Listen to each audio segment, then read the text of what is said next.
Hi everyone, this is just a very quick video running you through the Mammoth Major, which is now available to download and you can print it. I haven't had time yet to put together a proper tutorial or guide on how to build it, so I'm just going to quickly run you through the basic steps, and I'm hoping the majority of the people will understand it, but like I said, there will be a proper tutorial coming over the next couple of weeks or so.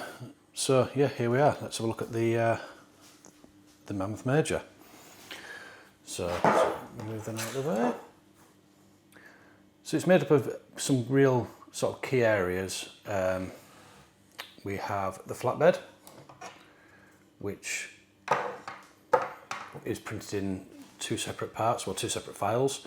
With the flatbed, you can kind of see where the seam is, where you put them together. So you want to print out the two flatbeds first, lay them flat, apply your glue along that seam. And then the other bit is this end piece here, which you want to have these two pieces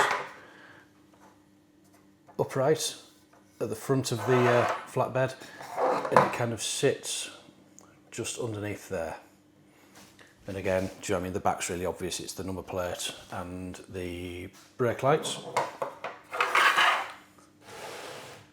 Then we've got the chassis, we've got the wheels, and we've got the cab, and that's kind of the main bulk of the build.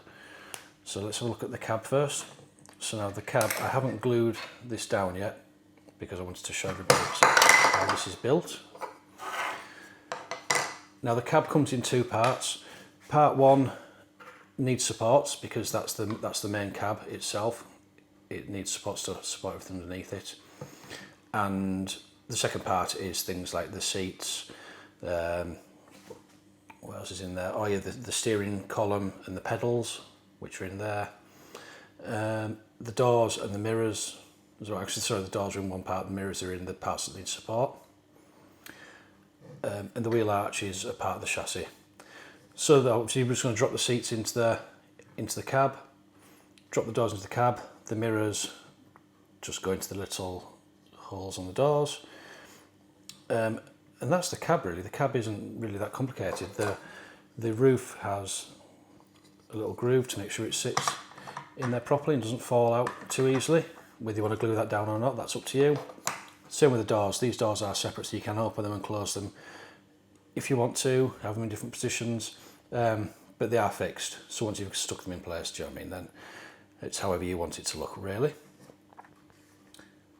Then the next part is the chassis, and the chassis parts do cross over to the cab ever so slightly because of the wheel arches. The wheel arches are printed in one of the files along with the drive shafts, the axles on the front and the rear, as you can see in there, and the main chassis body itself.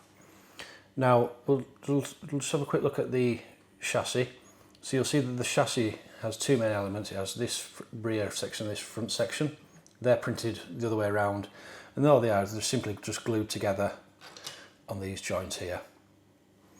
The wheels are attached via, now the batteries are going to fall out of this because I haven't glued them in. Oh, there you go.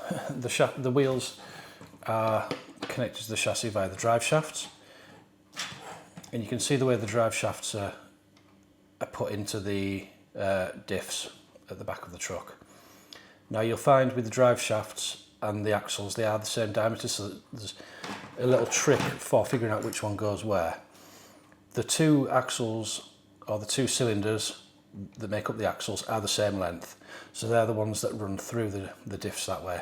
Your shortest piece is this piece here, which connects the front and rear diffs at on the rear axles, and then you've got these two longer ones which make up the longer drive shaft, which connect from here to here and then eventually into the gearbox at the back of the cab. So that's how you can kind of figure out which axle goes where, and you know, it's just a bit of trial and error maybe just at the moment, just to try and figure out where they go. So I can just take these out. Now you want to put your rear axle in first, and then you want to slide this in through this way, just so it sits in there nicely, and then put your axle in across there, and then attach your wheels. With the front axles, obviously they're going to sit square because that's kind of more the design from these. You can see that from the front there. They are square with a little bit of metal detail on them. And the wheels again just slide onto there. Now these should just sit in the middle of this spring leaf sort of part of the model there. And then that's it for the main chassis itself. The other things are the details now. So obviously we have got the battery box and this sort of compressor. There's no guides where to put these, and you can put them wherever you feel. I mean, I've put that at the front and the battery boxes at the rear. Again, I'm not too sure whether they should have 2 battery boxes on or not, but again, they're just components that you can decide where things are going to go. And then at the rear of the chassis, we've got this bumper bar, and we also have this part in here. Now these print separately as well. The bumper bar just sits in, there's a little groove there, which is really quite obvious when you come to look at it. And then this piece here, it just slides into 2 little grooves that you'll see at the bottom here. And so that's the chassis. Now, the wheels actually print in one file. Let's see if we can just get this wheel off here.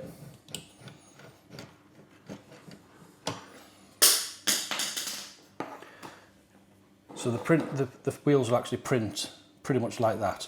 But I've made it so that the wheel can be detached from the tyre. Again, just to make things a little bit easier, especially when it comes to painting and things like that.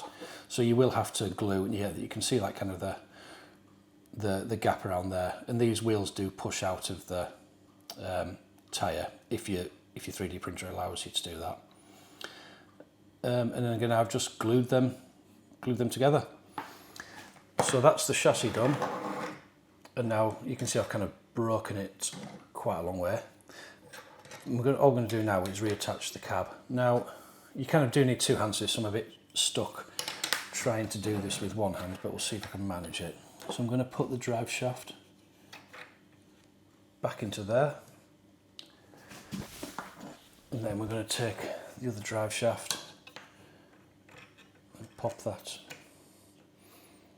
into there, and now you can see the cab. If we get that lined up well, just try and do it with one hand. Sorry, it's slid too far down here because I haven't got the axle going across. That's why it's not quite lining up. But you kind of get how that would work if I had 3 pairs of hands. So the reason why it slid down is just because I haven't put the axle going across here, and so it slid down into the diff. But that will connect into there when it is ready to do so. Then the cab literally just sits in these 2 grooves here on top of the chassis at the front, like so. And you can kind of gauge where that wants to sit. It wants to sit lined up, the wheel arch wants to line up with the middle of that wheel arch there. Now that is one thing I haven't mentioned so far as well, is the wheel arches. So the wheel arches themselves are just stuck onto the side of the chassis. This is a version 1, so there is slightly differences between this and the one that I will create the tutorial for. The main thing you want to notice is that with these wheel arches here, we have these details that run across the wheel arches. Now, they are to look good and just add a little bit more detail to it, but they're also to help you line up the wheel arch to the bottom of the chassis. So this wants to line up and go across and not drop down below the chassis edge there, and same on the front there. And the rear ones on the files that have been released do have them going across here as well. This was my test piece, and when I assemble the final one, it'll all fit together fine. And again, with your front arches on your cab, you will just want to glue them directly onto that flat face there. And you'll see from like the 3D previews as well that the arches don't quite sit. They don't quite sit evenly. The rear of the arch is lower than the front of the arch. And again, you've just kind of got to use, there's no way, I haven't put any markings on this, you've just got to kind of just gauge where you want them to sit.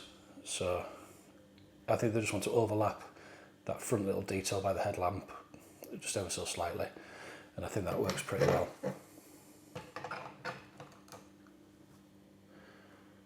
So yeah.